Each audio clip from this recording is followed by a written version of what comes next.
Իդեալ համակարգը տեղաբաշխում է 1 միլիարդ դրամի գովազդային ֆոնդ, նորակառույց բնակարանների բոլոր շահառուների միջև։ Յուրաքանչյուր ընտանիք կարող է ստանալ 500,000 դրամի սերտիֆիկատ, որը կդառնա ձեր առաջին քայլը բնակարանը երազանքի տուն դարձնելու ճանապարհին։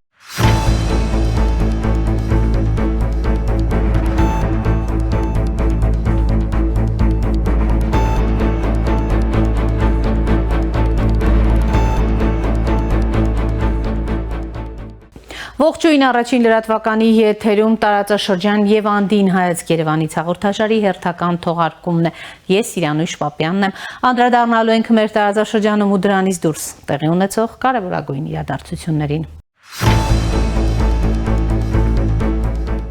ԱՄՆ կենտրոնական հրամանատարության ուժերը մայիսի 4-ից կսկսեն աջակցել ազատություն նախագծին Հորմուզի նեղուցով առևտրային նավագնացության ազատությունը վերականգնելու նպատակով։ Այս մասին ասվում է ԱՄՆ կենտրոնական հրամանատարության X էջում։ Նախագահի կողմից հրահանգված առաքելությունը կաջակցի այն առևտրային նավերին, որոնք ձգտում են ազատորեն անցնել միջազգային առևտրի միջանցքով։ Նեղուցով է տեղափոխվում ծովային ճանապարհով իրականացվող համաշխարհային նավթի առևտրի 1/4, ինչպես նաև վառելիքի եւ պարարտանյութերի զգալի ծավալները։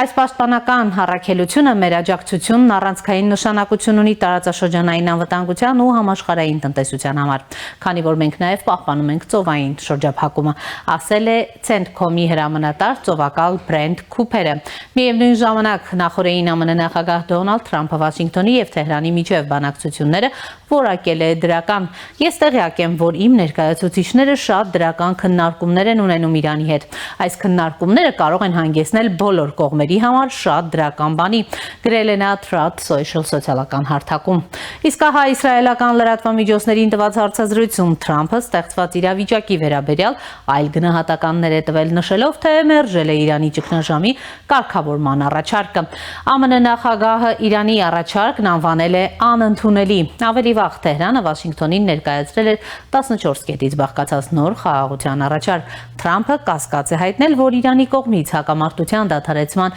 առաջարկող պայմանները կընդունվեն։ Այնուամենայնիվ նա ասել է, որ Վաշինգտոնը կուսումնասիրի դրանք։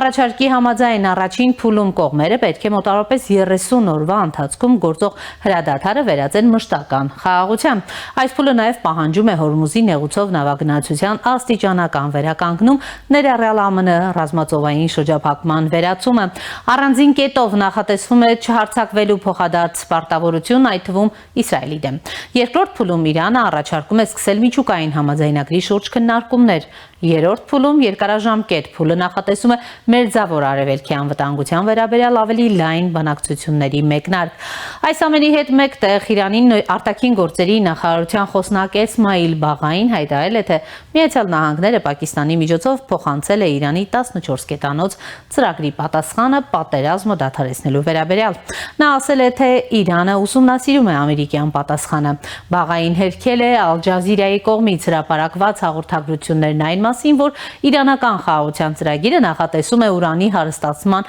15-ամյա սառեցում։ Բաղայի խոսքով Իրանի 14 կետանոց ծրագիրը կենտրոնանում է բացառապես պատերազմի դադարեցման վրա։ Այնինչ քննարկվում է միջուկային մանրամասների վերաբերյալ բացակայում է այս ծրագրից, ասել է Բաղային։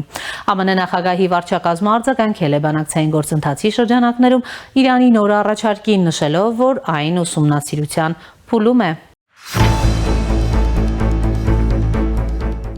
Եվրամիությունը պահանջում է, որ Լոնդոնը տարեկան վճարումներ կատարի իր բյուջե միասնական շուկա մուտք գործելու համար։ Այս մասին հաղորդում է Times պարբերականը։ Եվրոպացի բանակցողները հստակեցրել են, որ տարեկան մոտ 1 միլիարդ ֆունտ ստերլինգի վճարումը շարունակական մուտք գործելու նախապայման է։ Եվրամիությունը ցանկանում է, որ Մեծ Բրիտանիայի վարչապետ Քեյր Սթարմերը ընդունի այս պահանջը ամառային գագաթնաժողովում։ Դրանից հետո կողմերը, ինչպես սպասվում է, կսկսեն բանակցություններ հետագա ինտեգրման վերաբերյալ։ Ինչպես հաղորդվում է, անցյալ տարվա մայիսին Լոնդոնն ու Բրյուսելը արդեն համաձայնության են եկել ամրապնդել իրենց գործընկերությունը եւ վերականգնել հարաբերությունները Brexit-ից հետո։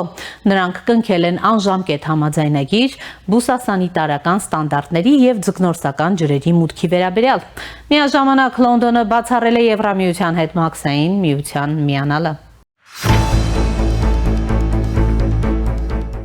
Եվրոպական խորհրդարանը թիրախավորում է Ադրբեջանը տարածելով զրպարտանք եւ սուտ պատճառն այն է, որ Ադրբեջանը պաշտպանել է իր տարածքային ամբողջականությունը։ Այս մասին Եվրոպական քաղաքական համայնքի լիագումար նիստի ժամանակ ասել է Ադրբեջանի նախագահ Իլհամ Ալիևը։ Եվրախորհրդարանի հավաքը խաղաղության գործընթացին նպաստելու փոխարեն սաբոտաժի մասին է խոսում։ Անդամ պետությունների հիմնարար խնդիրներին անդրադառնալու փոխարեն Եվրոպական խորհրդարանը թիրախավորում է Ադրբեջանը տարածելով զրպարտանք եւ սուտ։ Պատճառն այն է, որ Ադրբեջանը պաշտպանել է իր տարածքային ամբողջականությունը, ինքնիշխանությունը, վերջ դրել սեպարատիզմին եւ պատերազմական հանցագործներին բերել արդարության։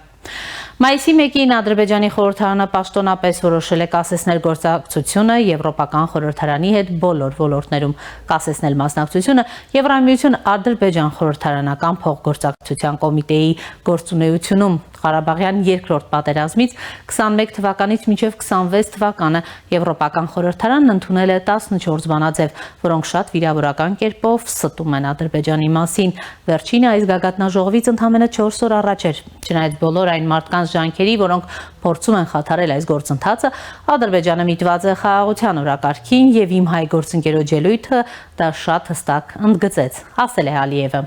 Նա իր ելույթում պնդել է, թե եվրոպացի падգամավորները պետք է անդրադառնան եվրոպական ընտանիքի հիմնարար խնդիրներին՝ միգրացիային, իսլամաֆոբիային, մրցունակության բացակայությանը։ Ալիևի այս հայտարարությանը հակադարձել է Եվրոպական խորհրդարանի ղեկավար Ռոբերտա Մեցոլան։ Ալիևի ելույթից հետո խոսք խնդրելով Եվրախորհրդարանի նախագահն ընդգծել է, որ Եվրոպական խորհրդարանը ժողովրդավարական մարմին է եւ բաղկացած է ընտրված ներկայացուցիչներից։ Նրանք բանաձևեր ընդունում են ձայների մեծամասնությամբ։ Այդ բանաձևերը կարող են անհարմարություններ ստեղծել շատերի համար, սակայն մենք երբեք չենք փոխում մեր աշխատանքի մեթոդներն ու որոշումները, շեշտել է Մեցոլան։ Եվրամիության բարձր ներկայացուցիչ Կայա Կալասը Երևանում տեղի ունեցող Եվրոպական քաղաքական համայնքի 8-րդ գագաթնաժողովից առաջ խոսել է նաև Եվրամիություն-Վրաստան հարաբերությունների մասին։ Մենք որոշակի հարցեր ունենք Վրաստանի վերաբերյալ, հաշվի առնելով, որ կառավարությունը իրականում քայլեր չի ձեռնարկում, չնայած Եվրամիությանը միանալու իր հայտարարած ցանկությանը։ Մենք տեսնում ենք, որ քայլեր են ձեռնարկվում սխալ ուղղությամբ, սա նաև սահմանափակումներ է ստեղծում, օրինակ ֆինանսավորման պաշտպան հարցում, նշել է Կայա Կալասը։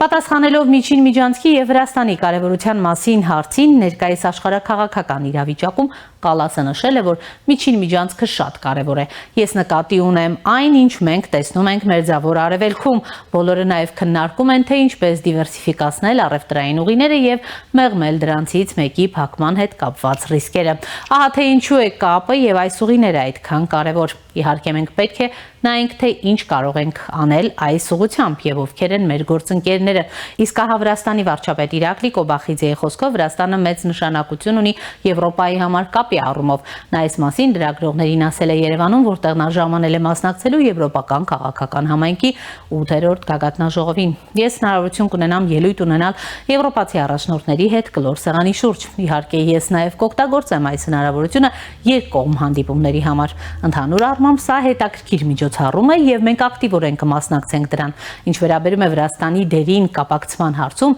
Անդրկովկասի եւ մասնավորապես Վրաստանի դերը եզակի է։ Մենք 7 երկիր կապում ենք Սև ծովի եւ հետեւաբար Արևմուտքի հետ տնտեսապես եւ առևտրային առումով։ Բնականաբար մենք ակտիվորեն կքննարկենք սա։ Վրաստանը մեծ նշանակություն ունի Եվրոպայի համար կապի առումով, ասել է Կոբախիձեն։ Այսօրվա համար այսքանն էինք նախատեսել։ Հետևեք մեր թողարկումներին, կհանդիպենք։